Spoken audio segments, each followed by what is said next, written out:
Ang ating pong gospel text reading is taken from the book of John, chapter 9, verses 13 to 34. 13, they brought to the Pharisees the man who was formerly blind. Now, it was a Sabbath on the day when Jesus made the clay and opened his eyes. Then the Pharisees also were asking him again how he received his sight. And he said to them, he applied clay to my eyes, and I wash, and I see. Therefore, some of the Pharisees were saying, this man is not from God, because he does not keep the Sabbath. But others were saying, how can a man who is a sinner perform such signs? And there was a division among them.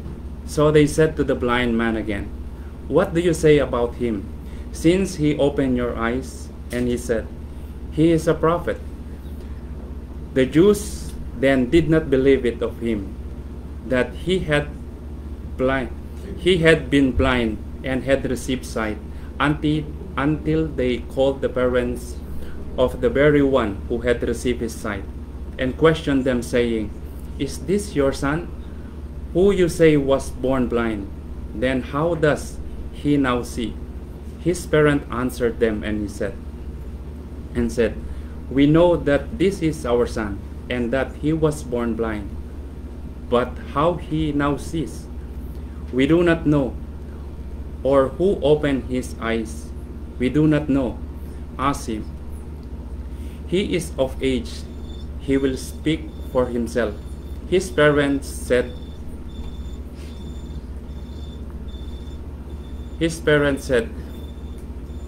this because they are afraid of the Jews.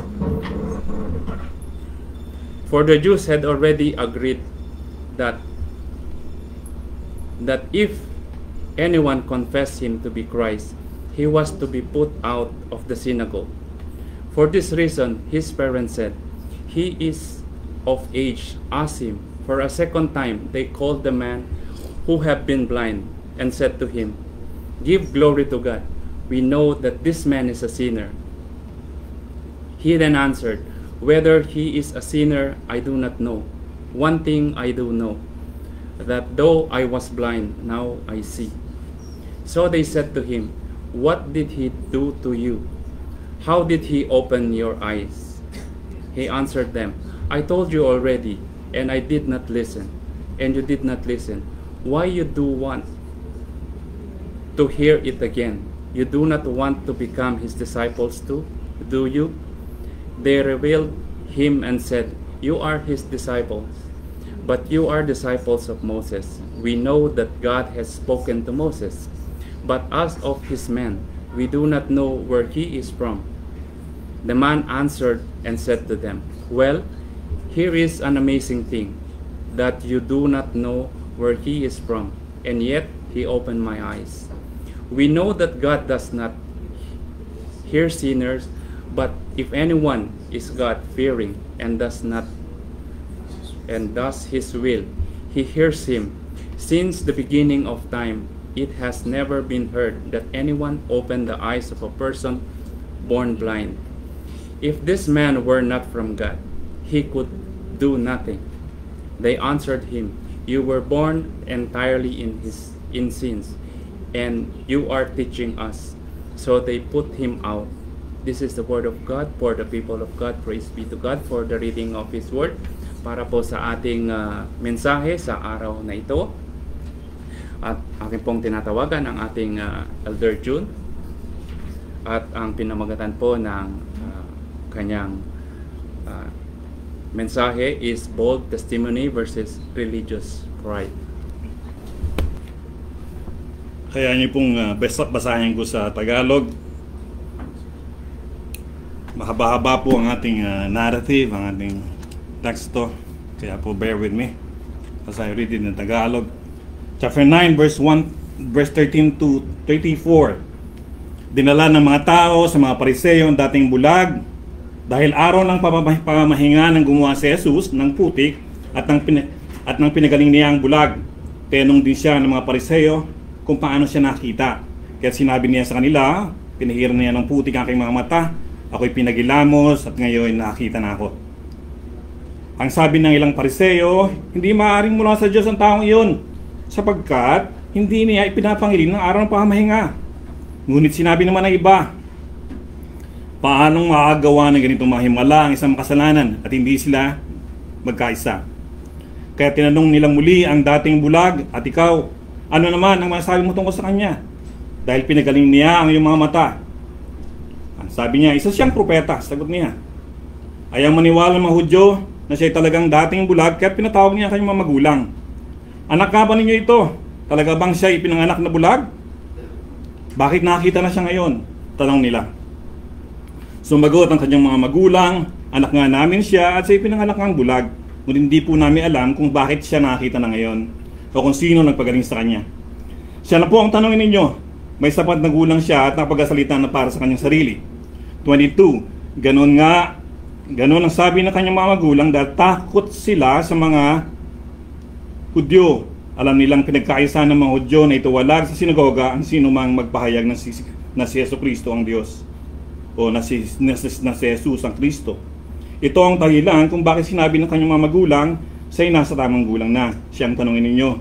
Muli nilang ipinatawag ang dating bulag at sinabi sa kanya, sa pangalan ng Diyos, magsabi ka ng totoo. Alam namin ang taong iyon ay makasalanan. Sumagot siya, hindi ko po alam kung siya ay masamang tao o hindi. Isang bayan lang po ang alam ko na ako ay dating bulag, subalit ngayon nakita na. Anong ginawa niya sa iyo? Paano niya pinagaling ang iyong mga mata? Tanong nila. Sumagot siya, sinabi ko na po sa inyo at ayaw naman ninyo akong paniwalaan. Bakit gusto ninyong marinig muli? Nais ba ninyong maging alagad niya? At siya ay kanilang minura. Ikaw ay alagad niya, ngunit kami mga alagad ni Moises. Naalaman namin ni salita ang Diyos kay Moises, ngunit ang taong iyon, hindi namin alam kung saan siya nanggaling. Sumagot ang lalaki, yan nga po ang nakapagtataka. Hindi niyo alam kung saan siya nanggaling, gayon mo man, pinagaling niya ang aking mga mata. Alam nating hindi pinapakinggan ng Diyos ang mga makasalanan. Ngunit pinapakinggan niya ang tunay na sumasamba sa Kanya at sumusunod sa Kanyang kalooban. Noon pa man ay walang nakapagpapagaling na mata ng taong ipinanganak na bulag. Wala pong magagawa ang taong iyon kung siya hindi mula sa Diyos. Sumagot sila, pinanganak kang makasalanan at ngayon nais mo pa kaming turuan. At siya ay kanilang itinawalag. Purihin ng Diyos sa pagbabasa ng kanyang salita. Tayong manalangin, o Ama naming banal, tapat at mabuti, Panginoon, kayo nagkakalob ng lahat. Diyos ng liwanag, nawa, Panginoon, kayo ang siyang magbigay liwanag sa inyong salitang aming nabasa, Panginoon. Panginoon, kayo nawang kumatubay sa araw na ito, Panginoon, naway maranasan namin ang inyong presensya. Makamit ang pagpapala dala ng inyong salita, Panginoon, at nawa kayo ang siyang ang inyong espiritu ang siyang mamuntawi, manguna sa aming isip at puso, magbigay kaalaman sa amin, magbukas ng aming isipan, ng kaunawaan upang malaman namin ang katotohanan ng dala ninyo, Panginoon. At nawa maintindihan namin inyong kalooban at nawa namin ito ay maisa buhay at maishare sa bawat isa. Panginoon, salamat po sa inyong araw, sa inyong presensya, sa inyong pagkakataon kami makapag-aral ng inyong salita muli. Ito po ang aming samot na lang sa Panginoon Jesus. Amen. Tayo po yung makakaupo na. So, mahaba po ang ating, kung makapansin nyo, mahaba ang ating teksto. At sabi ko nga sa kanila, mukhang isang buwan ito. Kasi mahaba eh. But, bear with me, kasi, dahil kailangan nating tapusin ito. At ang istorya po nito ng John ay binuksan po na ating kapatid na Mike last week. Ang kaya John 1 to 12. Okay? So ito po ay isang naratibo lamang, isang istorya ng isang bulag na pinagaling ni Jesus na inopose ng mga Pariseo o ng mga unbelievers, yung sadyang walang pananampalataya kay Jesus. At ginagamit po nila ang kanilang oral traditions, or you can call it legalism, upang manguna sila sa gawain ito. Okay? So they are rejecting the Word of God. At makikita po natin sa pagbabasa ng ating Book of John, sa ating serye, na mula pa nung una. Ano ang purpose ng pagkakasulat nito? John 20:31, na magkaroon ng pananampalataya kay Kristo. pananampalataya kay Kristo. Yun lamang ang gustong magkaroon ng pananampalataya kay Kristo. Sinabi nga kanina ni Pastor Richard na si John 3:18 o John 3:18 to 20 na siya ay hindi nang kukondem. Siya ay maliligtas sa paniniwala kay Kristo o pananampalataya kay Kristo. So yun po yung buong konteksto ng John. Now, sabi nga dito, John 21, he expressed the purpose kung bakit niya sulat. I'm going to read it again. These have been written so that you may believe. Sabi niya gano'n. These have been written so that you may believe that Jesus is the Christ, the Son of God, and that believing you may have life in His name. Sa Kanya yung kaligtasan, sa Kanya yung buhay na walang hanggan. So without believing in Jesus Christ, without repenting on Him, without believing in Jesus Christ, you don't have the eternal life. So muli, John is the gospel of believing. It is give to us the history of, nakita natin, Jesus with particular emphasis on the evidence that He is, nakita natin, siya si Kristo, mula pa nung una, nasa 9 na tayo po, the Messiah, and He is the Son of God, that we might believe in Him. And again, therefore, we have eternal life and believing in Him. So, mula sa chapter 1, nung binuksan natin, it talks about believing. Pero sa pagbabasa, sa pag-aaral natin, nakita natin na he keep on saying that believing, but there's a lot of people who also opposing, especially the Pharisees. Yung mga Pariseo po. 'Di ba? Nakita natin. So, it is a gospel of believing, but it's also tackled the gospel of unbelieving, yung kawalang pananampalataya. And while it presents to us the truth concerning Christ, in order that we might believe, it also chronicles, nakita natin, yung rejection sa ating Panginoong Jesucristo. Kaya nga sa chapter 1:11, di ba, sa John 1:11, sinabi niya, He came into His own received Him not. Pumunta siya sa kanyang bayan, ngunit hindi siya tinanggap. So, it is the gospel of belief set in the context of unbelief. Ang kawalang pananampalataya, o sadyang kawalang pananampalataya, o walang pananampalataya.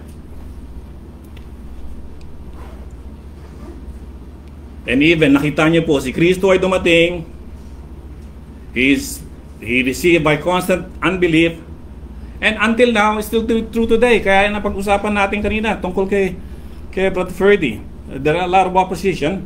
Of course, he's raising the question, but of course, this raising the question to remind us that there are people who, ang tanging dahilan ng 9 na ito, especially itong mensahe na ito, upang ipakilala yung mga unbelievers, yung walang pananampalataya, upang tayo ay matutong makipag-usap sa kanila. Maipresent natin ang testimony natin sa kanila. Ano yung testimony? Siyempre, saan natin makikita? Without you here in the iglesia, you cannot hear the testimony of God. You cannot be a Christian, a Reformed Christian, a born-again Christian, without you in the iglesia. How can you be? You behave according to our conduct, according to what you hear, to the gospel that is being exposed here. Kaya tayo dito ni-remind, ni-replace, ni-renew, pinililiwanag. At ganoon din, yung mga nangyari na pag-usapan kanina, yung inyong mga nangyari sa buhay ninyo, suffering, trials, discontentment of life, prayer na hindi sinagot. Sinagot actually yan ni Brad Mike last week. Bakit nangyayari yun? Bakit nagkaroon ng sakit ito? Ba't nabulag? Sinisisi yung magulang, sinisisi kung sinong kapitbahay, etc. etc. No! Upang maihayag ang Soli Deo Gloria, kalooban ng Diyos, kapangyarihan ng Diyos. Amen po ba? Nakukuha na ako. Okay, sige. Para tayo mukhang So, ang title po ng ating mensahe, dahil nga po tumatalakay tayo sa walang kapananampalataya, ang title po nito, hindi lang po na bago. Ang title ko po ito, Willful Unbelief. We're talking about the Pharisees here, the willful, o sadyang kawalan ng kanilang pananampalataya. Di ba? Sadyang kawalan ng pananampalataya ang ating topic sa ngayon. Dito natin napakita kung paano natin react. Paano tayo with cold-headed heart and mind na atin silang paliwanagan, turuan kung maaari, o i-present ang ating testimony sa kanila. Di ba? So, ang title ng mensahe ang title ng mensahe natin today is Willful Unbelief, o sadyang kawalan ng pananampalataya. Nahinati ko po sa tatlo. And what are they? Mas pinaniniwalaan ng tradisyon kaysa katotohanan. You read it again. Overwhelming yung kanina, tradition. Naghahanap ng ebidensya para mapatunayan ang kanilang maling paniniwala. Pag binasa nyo to, alam nyo na ibig sabihin ko nito. Ipipilit nila ang kanilang maling paniniwala. Number 3. So ito yung sinyales ng kawalan ng pananampalataya.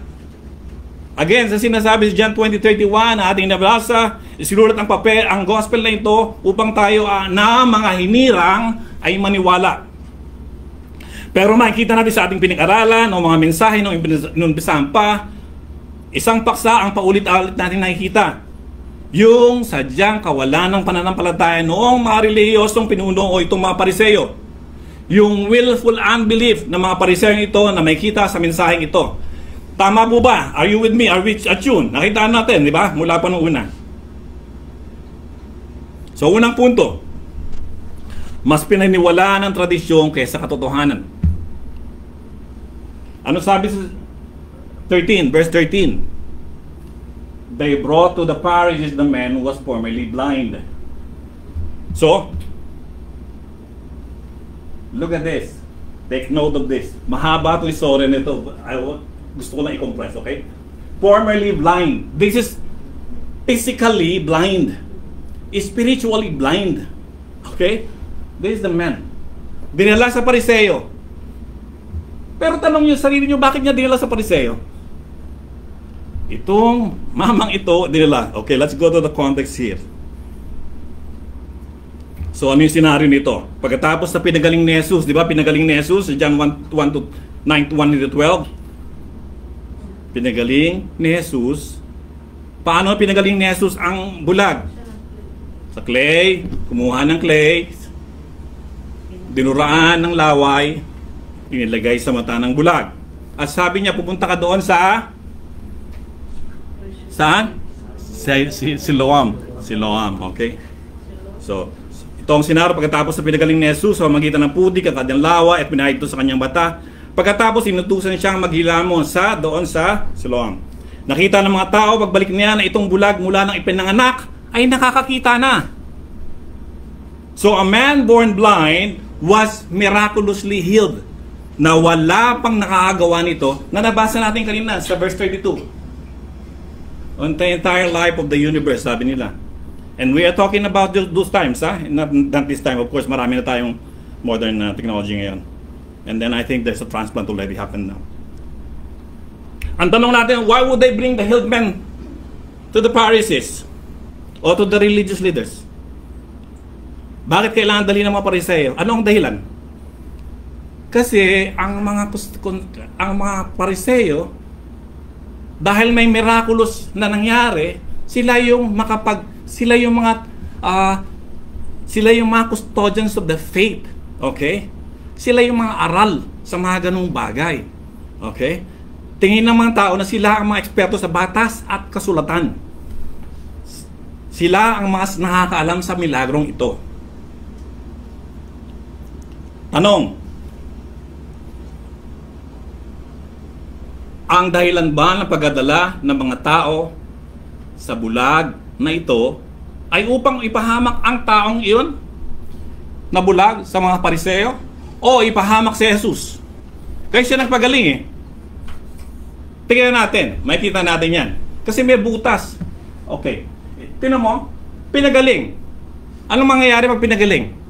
Di ba matutuwa ang sambayan? Kasi may pinagaling na bulag mula pa nung ano, pero hindi. Dila sa Pariseo, at sabi ng mga Pariseo, now it was a Sabbath On the day when Jesus made the clay and opened his eyes. What does that mean that that's the Sabbath? Araw ng pamamahinga. Bakit pumasok tong Sabbath doon?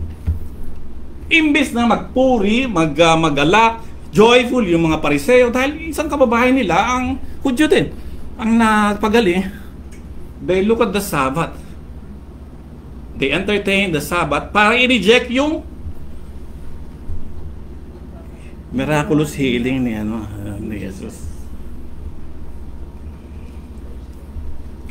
So ano tayo? Talong tayo kasi sinagot niya para hindi na ako magano pa. Ay, sorry. Tingnan nyo? Therefore, some of the Pharisees were saying, this man is not from God because he does not keep the Sabbath. Imagine, nakita nyo po? Sabi niya, hindi maaaring mula sa Diyos yan. Sapag hindi niya pinangilin yung Sabat, yung araw ng pamamahinga. Tingnan mo yung reasoning. Hindi yan galing sa Diyos. Kasi, tingnan mo, araw ng Sabat ngayon, and those are the tradition that we're talking about, the legalism that we're talking about. This is the man-made. They have been made this. If we talk about Sabat, kasi mag-preempt yung ano. Sorry po. Medyo nakakaano kasi nang binabasahin to. Anyway. So, sinuway niya ang utos natin ayon sa Sabat. Tinan niyo yung wordings na ginamit ko. Sinuway niya ang utos natin ayon sa Sabat. Kaya hindi na maaari sa Diyos galing yung pagpagaling na yan, sabi nila. So, sa tingin ng mga Pariseo, ang ginawang papagaling ni Jesus ay pagsuway sa kanilang araw ng pamamahinga. So, ang Sabat na tinuturing nila, those are the oral traditions, the rabbinic laws that they have made. Ang Sabat ay itinatag ng Panginoon, Exodus 20, sa araw ng pamamahinga para magkaroon ng kapahingahan ang tao sa pagkatrabaho sa isang linggo. At dinagdagan nila. Ang sabi nga nito, tingnan nyo, pero ang nangyayari, imbes na araw ng pamahinga, ito ay araw ng pabigat. Mas lalo silang napapagod. Maraming ipinagbabawal at ito lamang ang iyong pwedeng gawin. Yun ang utos nila. So, you have been taught by the man, not. So,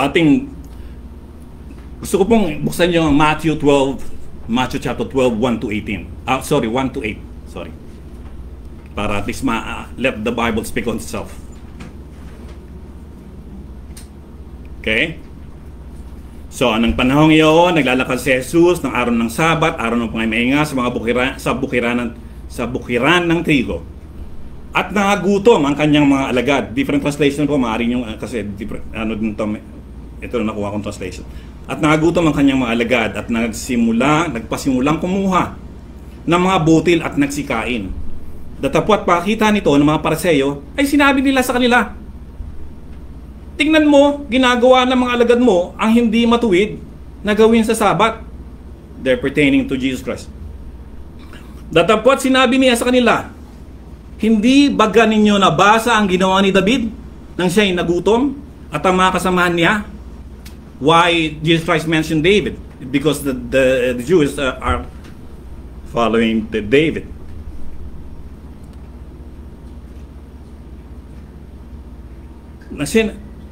Kung paanong siya'y pumasok sa bahay ng Diyos at kumain siya ng mga tinapay na handog na hindi matuwid na kanin niya, ni ng mga kasamahan niya, kundi ng mga saserdote lamang. O hindi ba ninyo nabasa sa kauntusan kung papaanong sa mga araw ng Sabat ay niwawalang galang ng mga saserdote sa templo ang Sabat at hindi nagkakasala? Take note of that. Datapwat sinasabi ko sa inyo na dito ay may isang lalong dakila kaysa templo.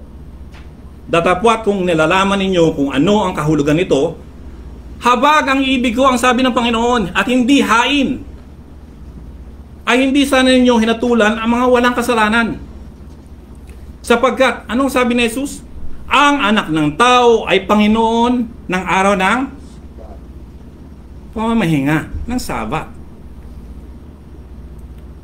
So imagine, nagutom yung mga tao, nakasama ni Jesus, pumulot ng pagkain, yung trigo sa lupa at kinain dahil gutom nga, ayon sa kanilang kautusan o tradisyon sa Sabat, bawal daw iyon. Kasalanan daw iyon.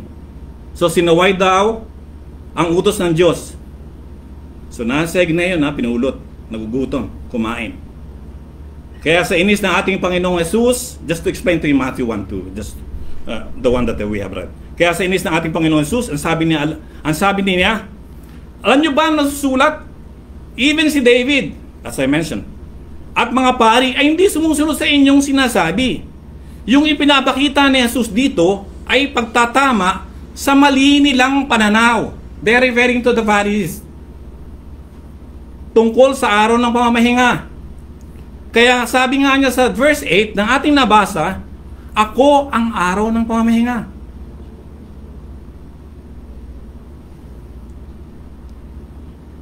At yan din nangyari ngayon sa ating paksa. Ako ang araw ng pamamahinga. So, yun na accusation nila kay Jesus sa sinusuway nila ang araw ng Sabat. Dito ba lang tayo sa based on their tradition or rabbinic Sabat regulation, ang kanyang dalawa ang kanyang pagkakamali. So, hinatulan na, dalawa ang kanyang pagkakamali. Pinagaling niya na yung bulag, ha? We're just referring to the blind, ha? Pinagaling. Nagkamali si Jesus. Kasi, sabi niya, una, pinagaling niya ang bulag. Mali ba ang papagaling sa isang bulag? Para sa kanila, bawal daw yun, forbidden. Yun ang una nilang argumento. Sabi kasi nila, you could not heal on the Sabbath unless it was to save life. Imagine, it was to save life. What does that mean when you save life? Alam mo, nalulunod. Mamatay. And then you have to resuscitate. Hindi, araw ng Sabat hindi ko muna resuscitate. When you choke, let's just give it a na-choke. Tingnan mo, araw ng Sabat hindi pwedeng pagalingin. Mamamatay. Diba? But anyway, ginawa ni Jesus, tingnan nyo to, yung particular nito, ginagawa ni Jesus ito during the Sabbath just to show to them at mali ang kanilang tradisyon. See how loving God, Jesus Christ, on this chosen people, theocratic nation. Second, you could not knead on the Sabbath, but Jesus kneaded the saliva and dirt into clay. Ano yung ibig sabihin? Pag nag-knead ng tinapay, di ba? Nagmamasa ng tinapay. Bawal daw wag magmasa. Ayon sa kanilang Sabbath tradition. Kaya bawal, pangalawang argumento nila kay Jesus, na bawal ang ginawa mo, nag-knead ka. Kasi kumuha siya ng putik, yung spit siya, tapos siya kanya binasa, nilagay niya sa mata ng bulag. Bawal daw yon. Isa rin pagkatrabaho daw yon. Kasalanan daw doon yun. So nakita nyo na kung gaano ka wicked their mind just to prove that they are superior than the others. Kaya pa ulit-ulit pagpapaunawa ni Jesus sa kanila, they labor. So I have to labor this also to you, mga kapatid. I don't want to 5 days, 1 week, wala gawa, just to focus on this because that is my duty to you. That doesn't mean I am asking. Kaya pa ulit ang pagpaunawa niya sa kanila. Tingnan natin ang mga pagpapagaling ni Jesus during the Sabbath. Just to give you an example. Balikan natin ang John 5:5 na ano natin. So, prospa sa inyo John 5:5, di ba? So, anong nangyari, pinagaling ni Jesus, nakita niya ang yung isang lumpo, pinagaling. Paano niya pinagaling? Lumpo? Kasi yung lumpo na nandun sa portigo, hinihintay niya na umikot yung mag-twirl yung tubig o yung balon, and then from there may angel na darating at magbibigay ng miracle sa kanila. But then how can he walk through?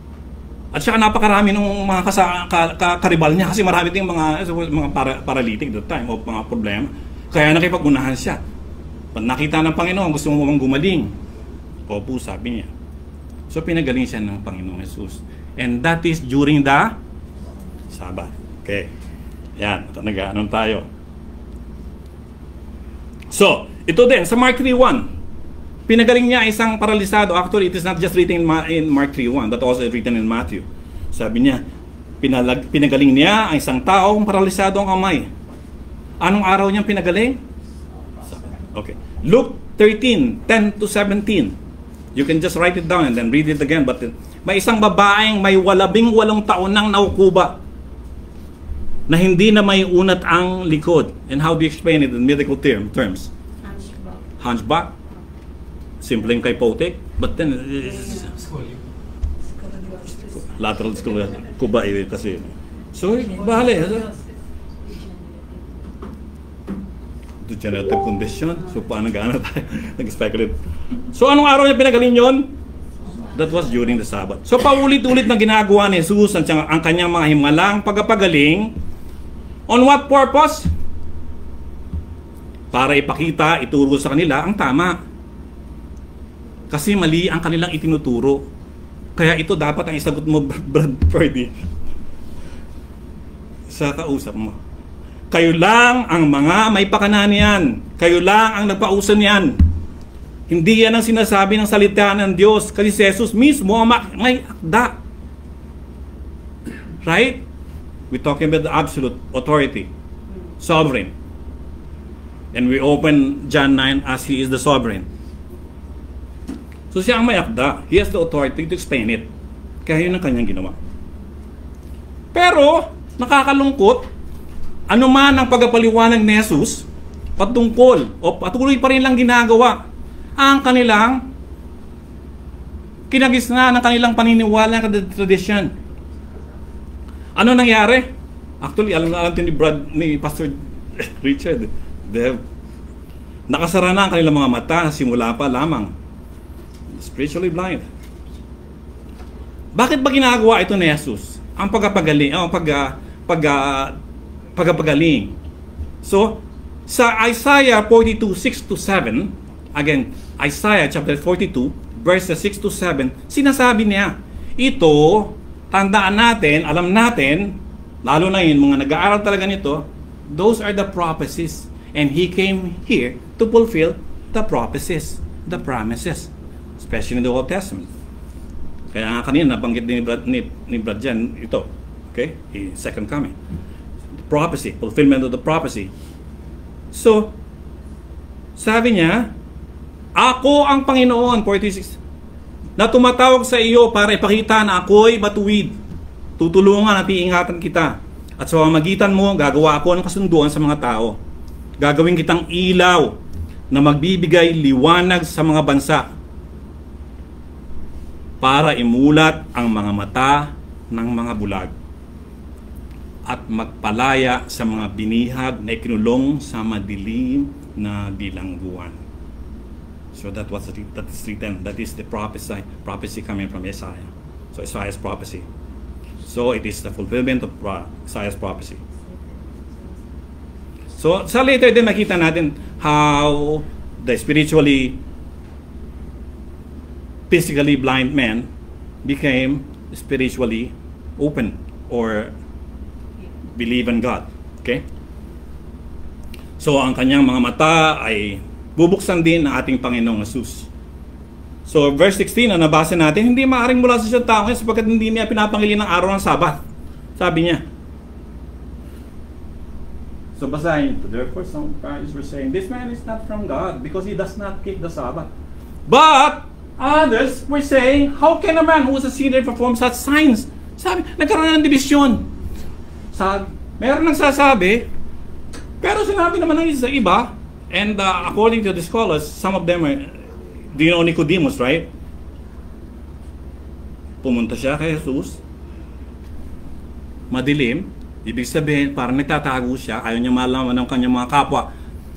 Council. The council. Na pumunta siya kay Jesus. Kasi alam niya, lalaban sila. But then, they are the one who's disagreeing. Paano makapagpapagaling ang isang taong sabi, this man not from God. Sabi niya gano'n. He does not keep the Sabbath. Yun naman ang argumento ng Pariseo. How can a man who is a sinner perform such signs? So there was a division among them.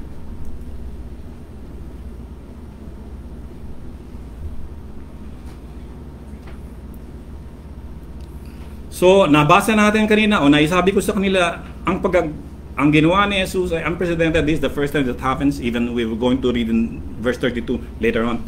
Pero makikita, mabasa natin, walang mata. And hindi ko pa makuha kung ano talaga to. Kasi maraming klase ng blindness. Ano? Maaaring kasi may takip yung mata eh. May ganun yung mata. Nilagyan ng mata, di ba? At nakakita. 17.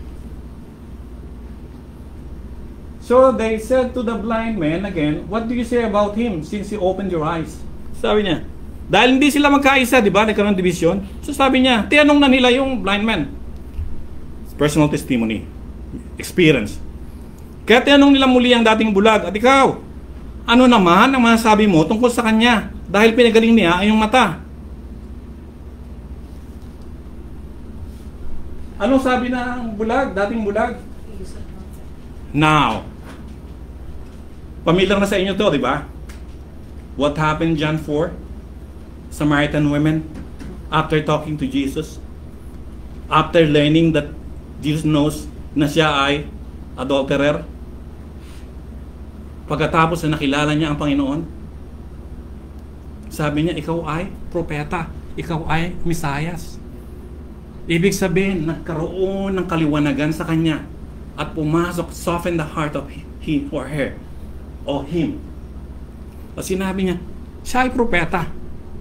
So namangha yung mga Pariseo, ito na spiritually blind, physically blind, illiterate, no? Hindi siya nakapag-aral eh. Talaga kasi siyempre, ano eh, saka walang record na talagang ano siya. Kaya sabi niya, illiterate ito. But then how he knows, of course he can hear. He is a prophet. Sabi niya, he is a prophet. So, tingnan nyo.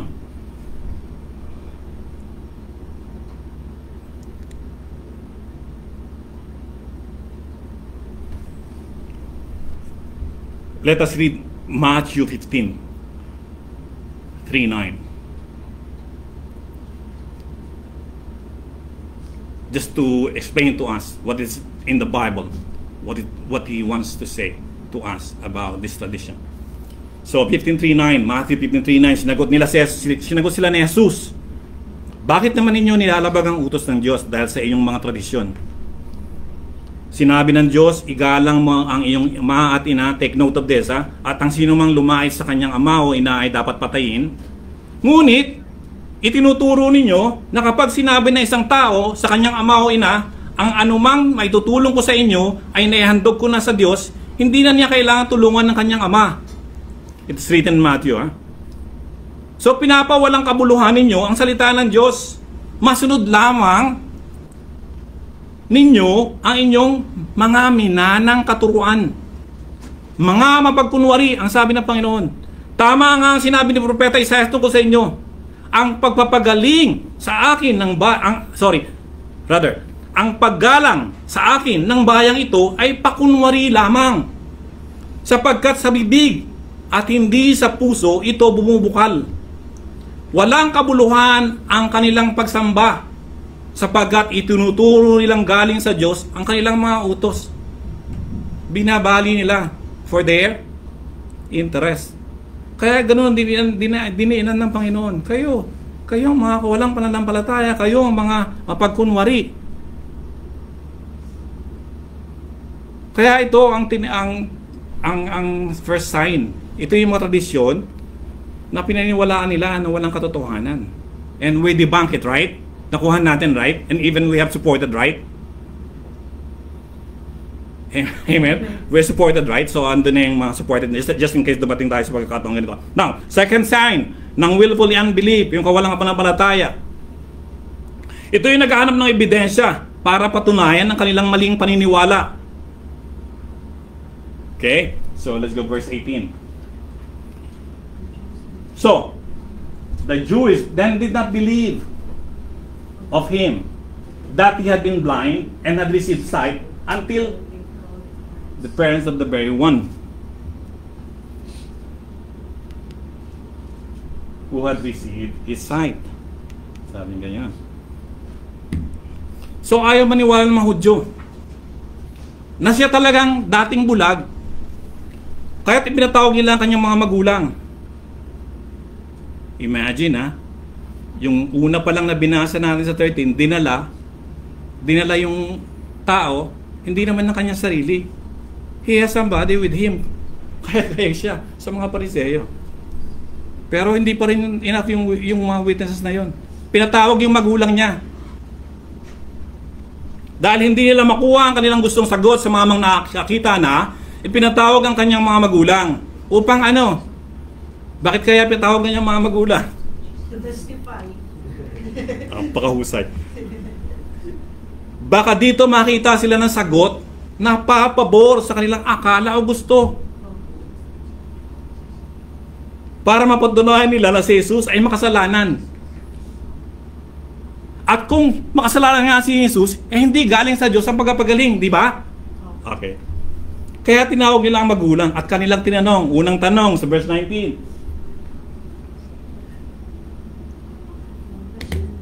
And tinanong, is this your son?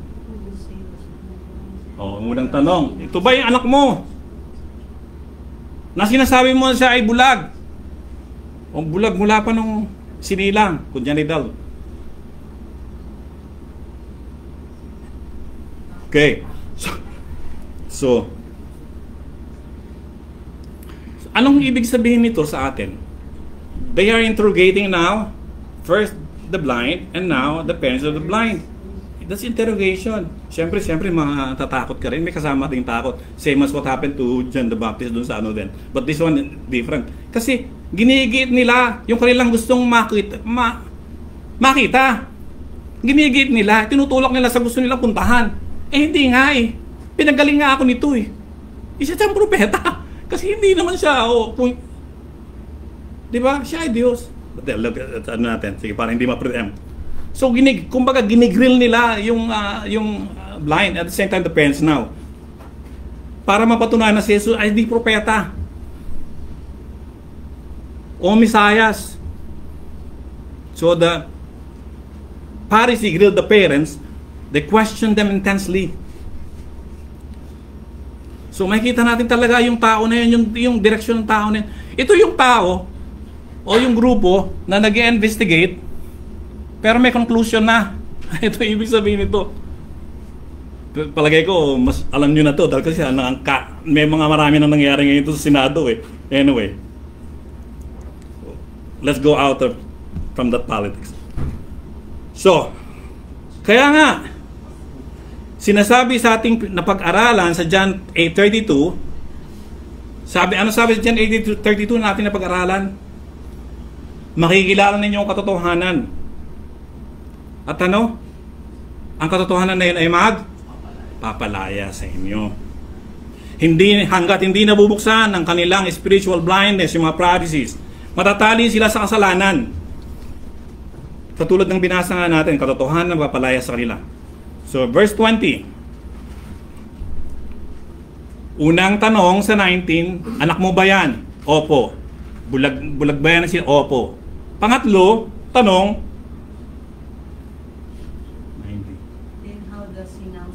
o sabi niya, then how does he now see? Ano siya nakakita? Sabi niya, sa pangatlong tanong, paano siya nakakita? At sino ang may kagagawan niyan? Sabi niya gano'n, talagang tinigit niya. Sino?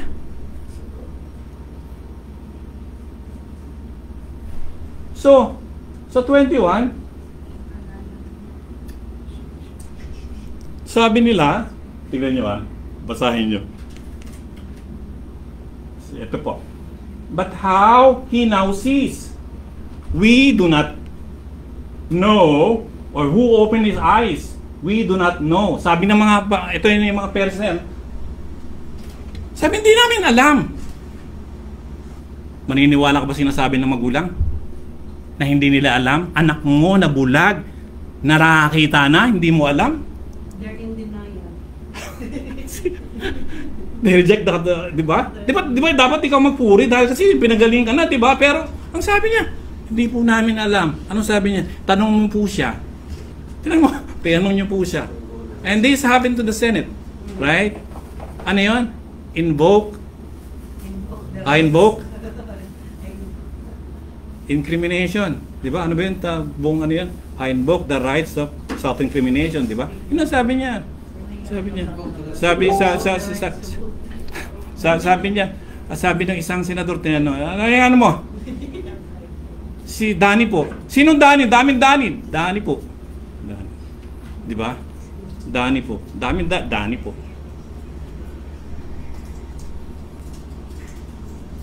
So, datapwat kung paano siya nakita ngayon ay hindi namin nalalaman. Sa 21 tayo ulit ha. O kung sino nagpadilat ng kanyang mga mata, hindi namin nalalaman.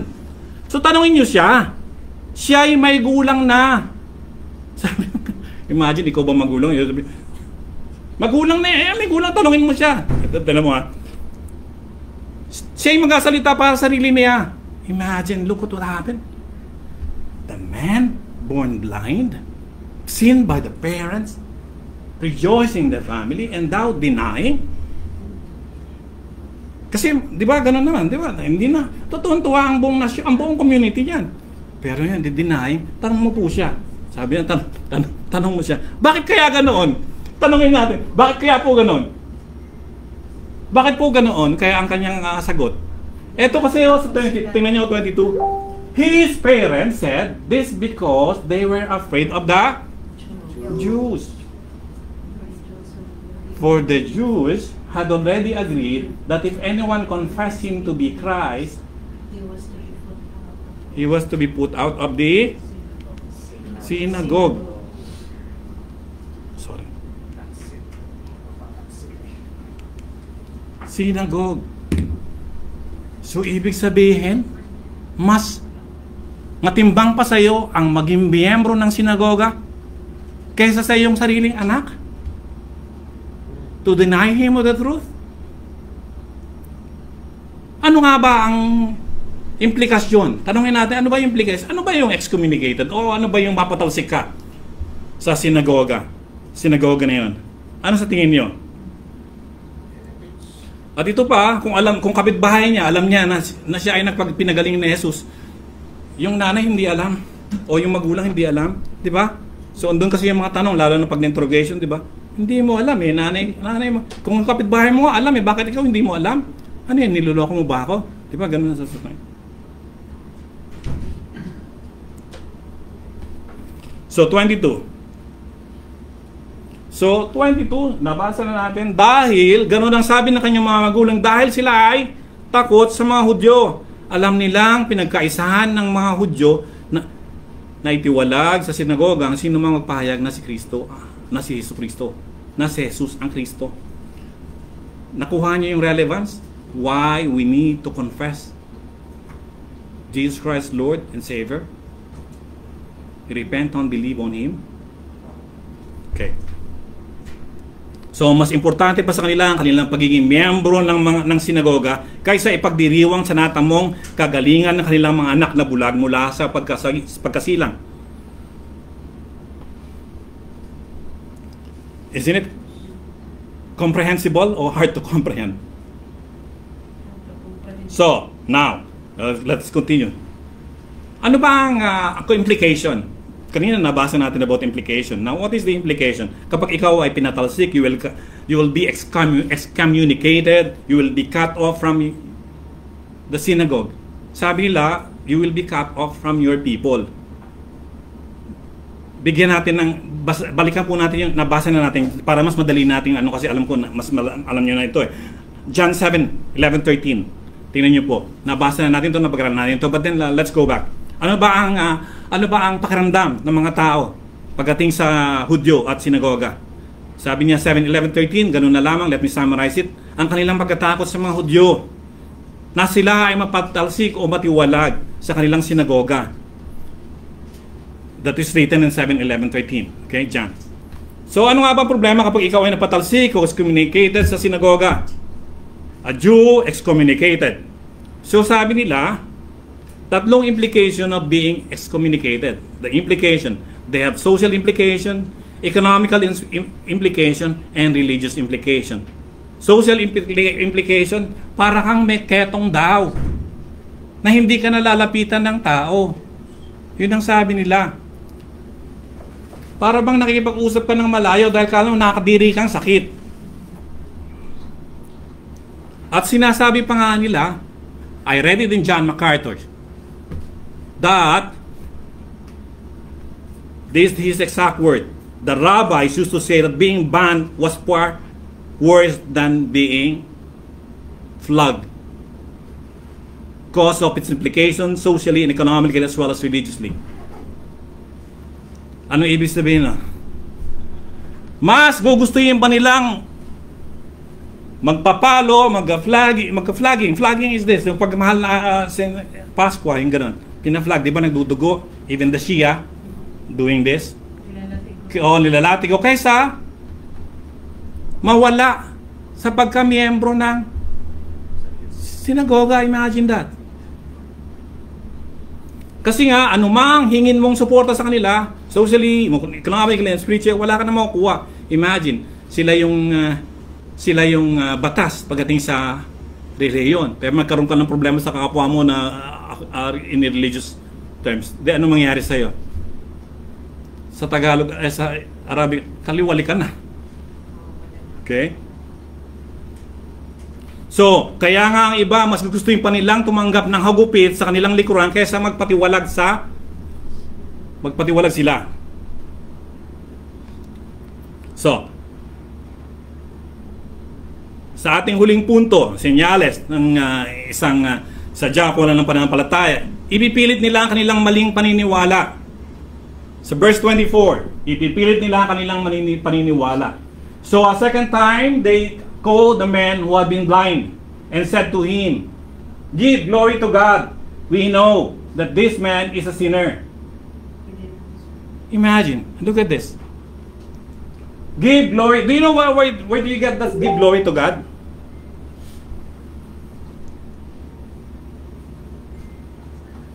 Sabi niya, bigyan mo ng kaluwalhatian ng Diyos dahil ang mamang ito, they're referring to Jesus. The Pharisee says that he is a sinner. Siya yung makasalanan. Iniimbestigahan pala ang convicted na. At ito ang nais na marinig mga Hudyo sa bibig ng dating bulag. Sabihin mo sa pangalan ng Diyos. Ito ang ibig niya sabihin. Ito yung, kaya niya ginamit ito. Sabihin mo sa pangalan ng Diyos na nagsisinungaling ang taong ito. Ito yung gusto niyang i-refer on this verse. So tinuturuan ng mga Hudyo na magsinungaling ang mamang dating bulag. So ginagamit nila ng Diyos ayon sa laban sa katotohanan. So give glory to God. Joshua 7:19. Basahin po natin. I want you to take it home and read it. The 7, Joshua 7. Because may kita mo diyan, may AI na pala noon pa. But they pronounce it differently in this place. But AI na namangha ako. But then anong ibig sabihin nito? Saan galing yung give glory to God? Si Akan, nagkasala sa Diyos ng pagnanakaw. Kinausap siya ni Joshua. He says to Achan, in the glory of God, ito ang ginamit ng mga Pariseo, ha? Dahil of course, they knows the Old Testament. In the glory of God, tell us the truth. O sa wikang Tagalog, anak, nasa harapan ka ni Yahweh, sabi ni Joshua. Achan, anak, nasa harapan ka ni Yahweh, ang Diyos ng Israel. Magsabi ka ng totoo. Huwag kang magkakaila ng anuman. Ano ba ang ginawa mo? So napaamin si Achan. Sinabi ni Achan. At ano nangyari sa verse 20? Iuwi niyo at basahin niyo. At kung ano yung pinag-uusapan natin kanina about the glory of God, about the sovereignty, makikita niyo dyan. Ano nangyari? Let's give you a sum up. At sa paglabag sa utos ng Diyos, dahil yun yung utos ng Diyos sa kanya, kay Achan, ang buong angkan ni Achan ay pinagbabato, stone to death. At pagkatapos ng binato ang buong angkan niya, at pagkatapos sinunog nila kasama ng ari-arian ang ano. Imagine, look at this. Imagine this. Okay? So I don't want to do that anyway. So, let's go to verse 25. Ang oras na ba? Anyway. So, matatapos po natin, ano, pastor, ano? Sige. He then answered, whether he is a sinner, I do not know. Sabi niya, I do not know. One thing I do know, that though I was blind, now I see. Yun lang. Kung papansinin niyo, paikli ng pinaikli ng sinasabi, habang kinakastigo, habang tinutwist, ginigrill yung mamang dating mo pinagaling, ngayon ay dahan-dahan na siyang nakakita ng liwanag galing sa katotohanan sa Diyos. At paunti-unti na rin ang kanyang mga sinasabi. But he is Straight to the point na. exactly, that's the right. Salamat po. Anyway, so hindi ko po alam kung siya'y masamang tao, hindi. Isang bagay po ang alam ko. Ako'y dating bulag, subalit ako'y nakakita na. So, yun ang tugon ng alam natin na pilit na iginigit ng mga Pariseo, yung kanina nabasa natin na talagang gusto niya na yun ang isabihin. Kumbaga, sabihin na nagsisinungaling si Jesus at si Jesus ay hindi Diyos. Kung sinabi niya, ito lang ginawa niya. Ito ang alam ko. Bulag ako, ngayon nakakita na ako. So 27, he answered them, I told you already, because keep on grilling him. So sabi niya, he answered them, I told you already, and you did not listen. Why do you want to hear it again? Sabi niya gano'n. You do not want to become his disciples, do you? What kind of word is that? What kind of sentence is that? There's a sarcasm already. On the man who is blind, who is illiterate, and now, he is now contesting to the religious leaders, the one who knows the truth according to them. Imagine. So ano nangyari? So, sabi niya, ano ang ginawa niya sa'yo? Ang tanong ng mga Pharisees, paano niya pinagalingan yung mga mata? Ang tugon nung blind man, o dating blind, gusto niyo bang maging disipulo din siya? Imagine, dumating na siya sa puntong ganon. So it means he heard, he'd been enlightened by the word of God. And bulag siya dati. So how will you know? Siguro naririnig niya na may mga kasama si Jesus. And those are the disciples. So sabi niya, gusto niyo bang maging disipulo? Or this is just a sarcasm? Para matama, mas alam ko pa yung hindi niyo alam. Sabi ganun. Anyway, this is speculation. 28. So anong ginawa niya sa iyo? Paano niya pinagaling? Ito tanong ng mga Pariseo. So sabi niya, nais ba ninyo maging alagad?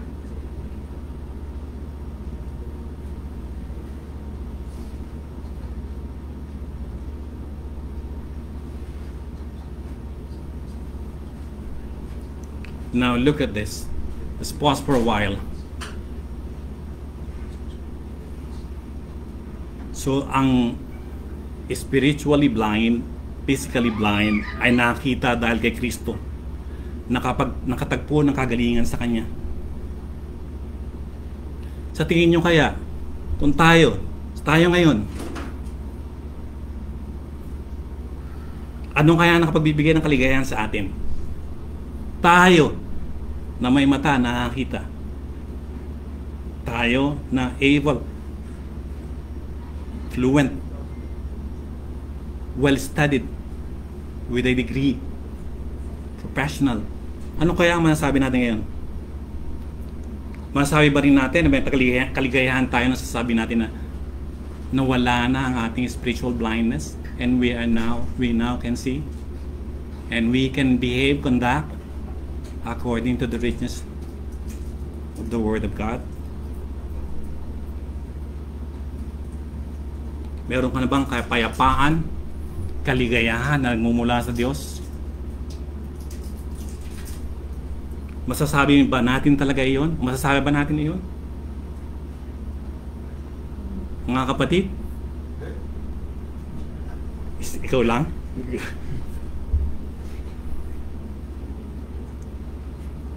So, kung sumasang-ayon kayo ngayon, I knew it in your heart na sumasang-ayon kayo na mayroon na kayong kaligayahan, kapayapaan, kagalingan na nagmumula kay Kristo.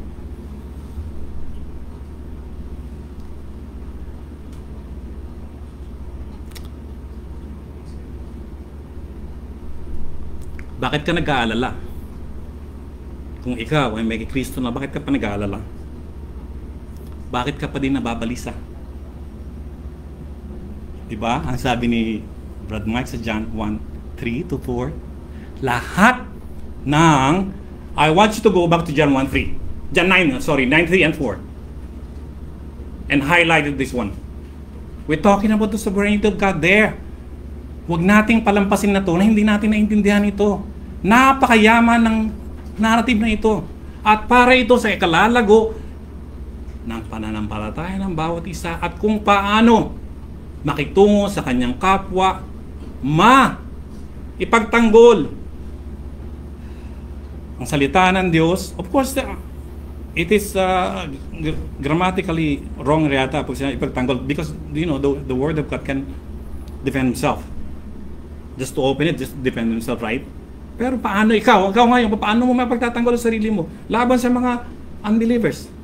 Laban sa especially who knows that they are opposing the word in the word of God, di ba?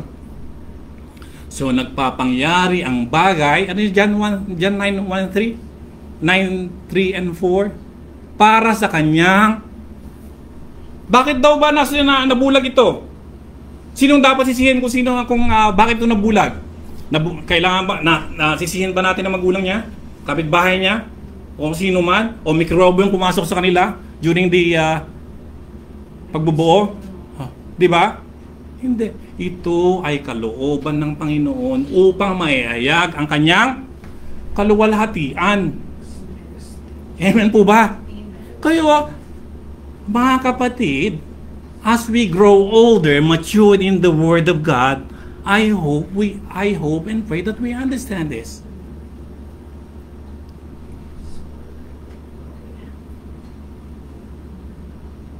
So, ito pa yung manuscript ko. Kung ikaw ay tunay, totoo na nakakilala sa Diyos, at totoo na sinasabi mo na wala nang higit pa noong nakilala mo ang iyong tagapagligtas na si Kristo, di ba dapat na di mo na kine-question na kung bakit nasa ganoong kang sitwasyon? Dahil karamihan ng ganoong sitwasyon, ikaw ang may dala. I'll give you an example because I don't want to prolong this. But just now, narinig ko yung classmate ko namatay. And just last 2 days ago, nagpe-pray over sila sa kanila. Nakita ko sa video, namatay siya. You have to blame God for this. And according to my brother, who is his friend from childhood, siya yung dati nagkatrabaho dito sa Industrial City, umuwi sa Philippines, nag-retire. Malakas, maganda katamatipo ng katawan, but malakas kasi siyang.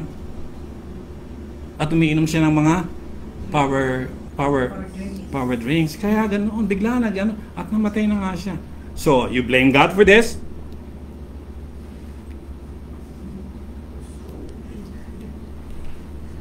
Now, of course, kaya nga dito, ipinapakita sa atin ang kabuluhan ng ating buhay. Ang kahalagahan ng ating buhay, na kung may pagkakataon tayo, ibigay na natin. Gamitin natin itong panahon. Huwag tayo magpagulo sa mundo. We cannot change the world by our own. The world can be changed by the word of Him who created. No one. Kaya nga, di ba, may second coming? Because He will come. Because alam natin na lahat ng institution ito ay mga crooked. But may blessed hope. Tanungin natin. If we kept on reading this, listening this, and arguing with nonsense things, di ba? You dwell on that, you end up dead. Your mind, your spirit is consumed. What happened? Pagkatapos yung galit ka na. And hostile ka na, not just galit. Anyway, so yun po. So sabi niya 28, dito sa sagot ng dating bulag, lalo siyang kinamuhayan ng mga Hudyo. At siya ay, sa 28, they reviled him and said, siya ay minura na, ad hominem na to, personal attack na to. You are his disciples, sabi nila. But we are disciples of Moses. Tingnan mo yung kanilang argumento. Kaya mo sinasabi kasi disciple ka niya. Minura na siya. Sabi nga ni Spurgeon sa kanyang komentaryo dito, No case, abuse the plaintiff. Sabi niya. Ganun bale ang atake, di ba? Ganun nakita natin even sa atin, sa Senado. Ganun ang atake. Wala kang kaso, abusuhin mo yung... Kung wala kang masabi at alam mong mali ka, atakehin mo na personal. Anong mga personal ad hominem na words? So, when you have no base for argument, you abuse the complainant. Verse 29. Nalalaman namin nagsalita ang Diyos. We know that God has spoken to Moses, but as for this man, we do not know where he is from. Nakuha niyo, ibig sabihin? Sabi niya, nalalaman namin nagsalita ang Diyos kay Moises. Kasi dinadiyos nila si Moises. O they follow Moses, okay? Ngunit ang taong iyon, hindi namin alam kung saan siya nanggaling. Tama naman. Kasi hindi naman nila masasabi ito kung alam nila kung sino si Jesus, di ba? Kasi alam natin si Moises ay propeta na galing kay at kaya nga, di ba, siya ang hinabilinan. Si ano ba ang mga propeta? They are the messenger of God those times. O sugo. So, dito natin nakita yung katalinuhan ng, imagine the blind man, now, illiterate, and now, let's go to 30. The man answered and said to them, malapit na tayo matapos. Amazing thing that you do not know where he is from, and yet he opened my eyes. We know that God does not hear sinners, but if anyone is God-fearing and does His will, He hears him. Okay. So, ito, dalawang bagay ang sinabi ng dating bulag na pinagaling ni Jesus para pabulaanan ang mga paratang ng mga Hudyo. Ano yun? Una, kasi yun ang argumento ng mga Pariseo na makasalanan, di ba? He is a sinners, di ba? Makasalanan yan. Dahil ayon sa kanya, kung makasalanan, ayon sa pinabulaanan ng ating blind man, na hindi makasalanan si Jesus. Kasi kung makasalanan siya, bakit siya pakinggan ng Diyos? Di ba? Yun ang argumento niya. Sabi niya, we know that God does not hear sinners. Oh, hindi siya makasalanan kasi nga tingnan mo. Dinig niya, pinagaling niya ako.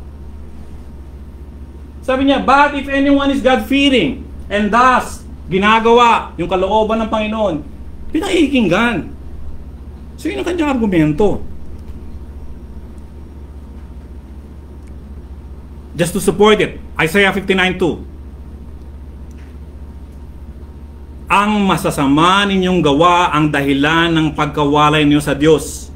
Nagkasala kayo, kaya hindi niyo siya makita at hindi niya kayo marinig. They are spiritually blind. Those parties, they're spiritually blind. Dito sinasabi ng mamang pinagaling ni Jesus na narinig ng Diyos Ama ang Panginoong Jesus. Kaya siya napagaling. At dahil diyan, hindi siya makasalanan. Di ba?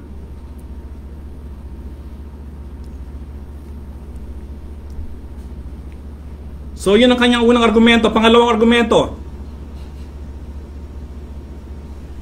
dinidebunk nila yung pagkakang Misaya ni Kristo, propeta ni Kristo, Misaya si Kristo.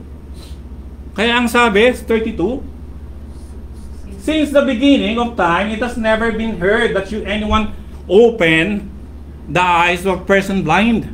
Sabi niya ganun. Never.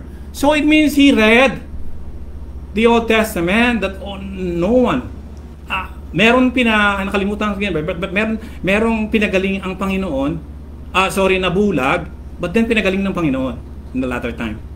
So, the eyes of God never pass, sabi niya ganun. So, kung nakapagpagaling siya, never in the entire life niya, na may narinig na pinagaling. But this person, ay pinagaling niya. Let me read it again. So, doon sila, in-argue nila yung pagka-Diyos ni Kristo. o pagkamisaya ni Kristo. So sabi ng blind man na ngayon ay nakakita na, mula pa noong likhain ng mundo, wala pang nababalitaang nakapagpapagaling ng mata ng taong ipinanganak na bulag. Sabi sa verse 33, yan ang sinabi niya. Sinabi niya, wala. If this man were not from God, he could do nothing. Sabi niya ganun. Di ba? So, explain. Well explained, di ba? Imagine a blind man arguing to The Pharisees. So, dito sinasabi ng Diyos na pinagalingan niya na dininig ng Diyos Ama ang Panginoong Hesus. Now, there's a question on this, and I know you're going to answer it. I think that the good thing is after this, you can answer question after our lunch. Pwede natin gamitin tong, marami kasi tanong dito actually. Maraming tanong. Kaya siguro sa pagbabasa ko nito, nakita natin na pwede pala nating gawin na after ng ating mensahe, i-rewrap or i-revamp natin, di ba? Maaari natin tanongin. At ano nga ba yun? Ano nga ba talaga yung Sabat sinasabi ng Biblia? Kasi minsan nahihirapan kayong di ba? I-follow yung ano. Especially ako, hindi ako marunong magpaliwanag. Dapat nga ako doon lang sa kusina eh. Hindi ako worthy dito sa harapan. So, verse 33. Sabi, wala pong magagawa ang taong iyon kung hindi siya mula sa Diyos. If this man were not from God, he could do nothing. So, kasi hindi lamang siya binigyan ng mata, yung we're talking about the blind man, para makakita, kundi binigyan din siya ng spiritual na mata para makita at makilala niya ang kanyang tagapagligtas.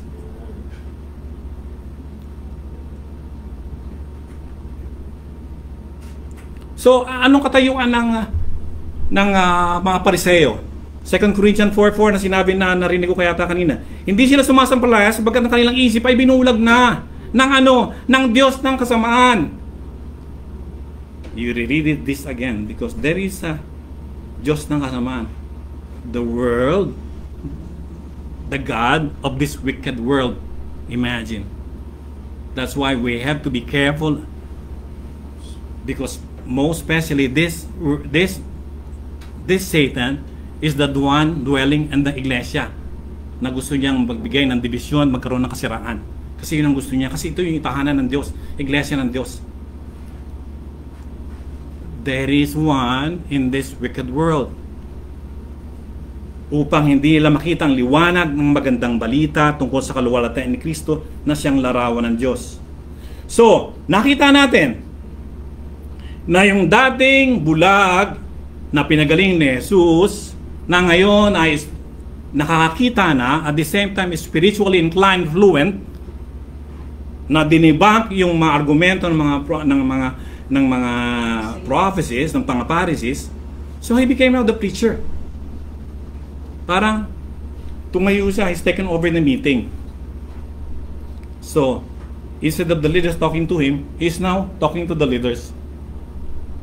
Now you can see that merong sarcasm na siyang pina-imply, but now he's specific, clear-headed, and faithful to the Testament, and even referring to the Old Testament, that God, He doesn't hear the prayers of the sinners.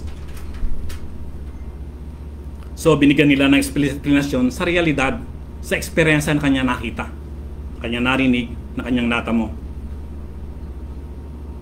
A sensible, reasonable, logical explanation, sabi nga ni MacArthur.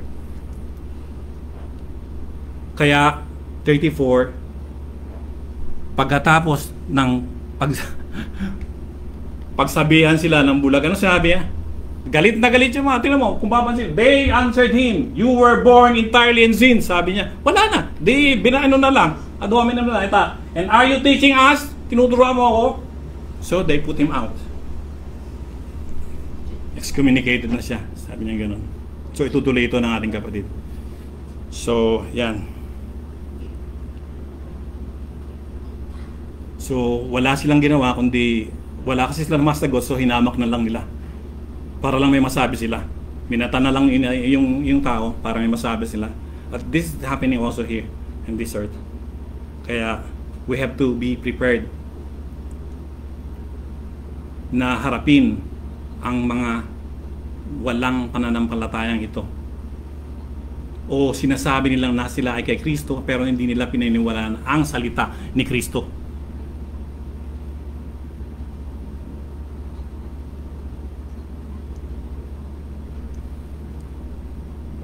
Anyway, the one that I prepared is already said and in that about the depravity of men.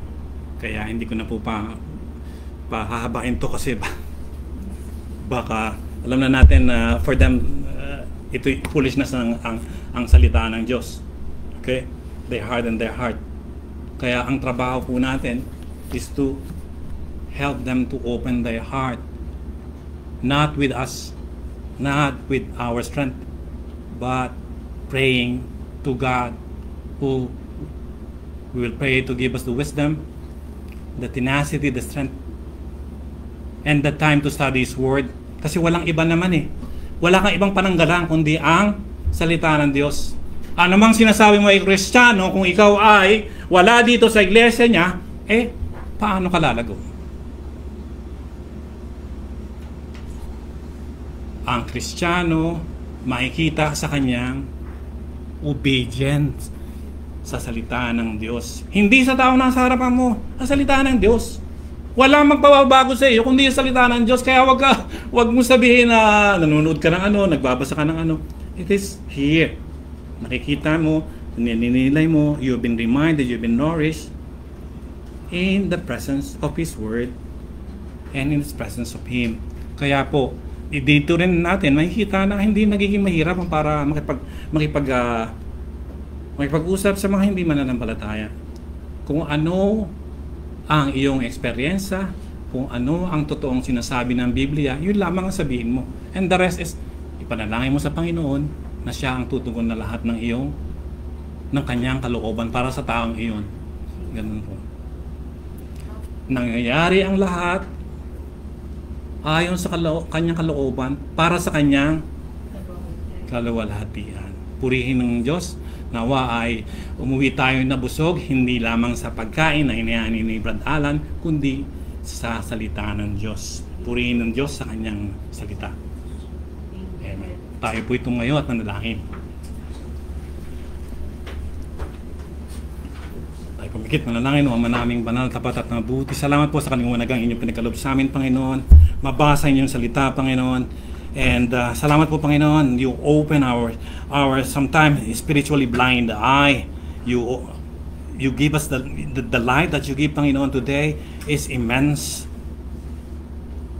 I pray, Panginoon, na nawa maiuwi, maipagnilay, and let your word be reminded every day to my fellow believers, Panginoon. Nawa, Panginoon, ay inyong itaguyod ang mga mananampalataya at ang mga wala pang pananampalataya sa Panginoon ay nawa inyong busugin na inyong salita na ito, Panginoon, at nawa manumbalik sila susunod pa upang siya ay sumunod sa inyong tagubilin, matuto sa inyong aral at may pamuhay ito, Panginoon. Panginoon, wala po kaming ibang ibig kundi inyong kaluwalhatian ang pagpupuri sa inyo sa inyong aral na ito, Panginoon.